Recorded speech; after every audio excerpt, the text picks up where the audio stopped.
सर्वत्र शिवजयंतीचा उत्साह बघण्यास मिळत असून येवल्यात देखील स्वातंत्र्यपूर्व काळापासून क्रांतिसिंह नाना पाटील यांच्या प्रेरणेतून ऐतिहासिक परंपरा असलेले पाटोळे गल्लीत शिवजयंती साजरी करण्यात येत असून यावेळी शिवजयंतीनिमित्त भव्य अशी मिरवणूक काढण्यात आली।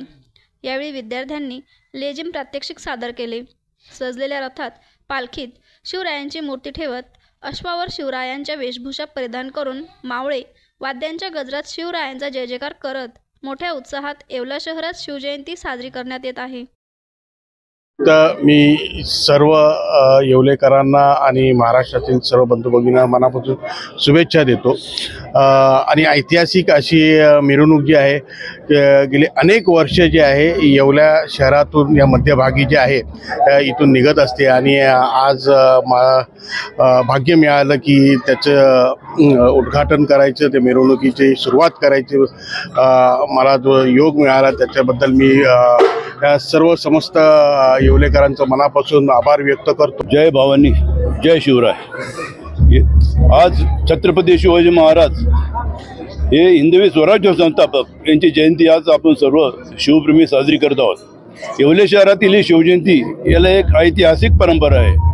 ऐतिहासिक परंपरा म्हणण्याचे कारण स्वातंत्र्यपूर्व काळात स्वातंत्र्य मिळण्यापूर्वी 10 ते 12 वर्ष क्रांतिसिंह नाना पाटील भूमिगत असताना येवले शहरात आले होते आणि येवला शहरात आले असताना त्यांच्या 2 माणसाला गोळ्या लागल्या होत्या। त्या गोळ्या इथं डॉक्टर कानडे यांना बोलून आमच्या वडिलांनी त्या गोळ्या काढलेल्या घरामध्ये आणि म्हणून त्यांनी शिवजयंतीच्या निमित्ताने भेट दिली आणि भेट दिल्या त्यांच्या सूचनेवरून शिवजयंती उत्सव साजरा झाला।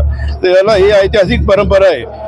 छत्रपती शिवाजी महाराज या जयंतीच्या निमित्ताने इथं राजकारण राहत नाही, सर्व धर्मीय हिंदू मुसलमान सर्व धर्मीय या मिरवणुकीमध्ये सामील होतात।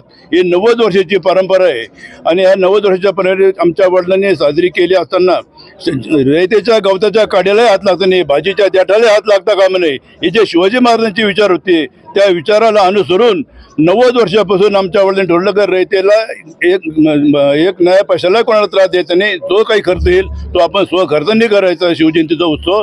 आणि ती परंपरा 90 वर्षापासून आज तागायत त्याच परंपरेने चालू आहे। सर्व शिवभक्त याचा उत्साहाने स्वागत करतात, उत्साहाने सहभागी होतात। याबद्दल मी सर्व शिवप्रेमींना धन्यवाद देतो। साई ज्योती मूळव्याध हॉस्पिटल, मूळव्याध, भगंदर, फिशरवर आयुर्वेदिक औषधोपचार, क्षारसूत्र इंजेक्शन व व्हेसल सीलर जर्मनी लेझर मशीनद्वारे उपचार, डे केअर सेंटर, ॲडमिट राहण्याची गरज नाही, मेडिक्लेमची व्यवस्था, स्त्री रुग्णांसाठी स्त्रीरोग तज्ज्ञ, ठिकाण धारणगाव रोड, कोपरगाव, संपर्क डॉक्टर तुषार गलांडे, डॉक्टर काजल गलांडे।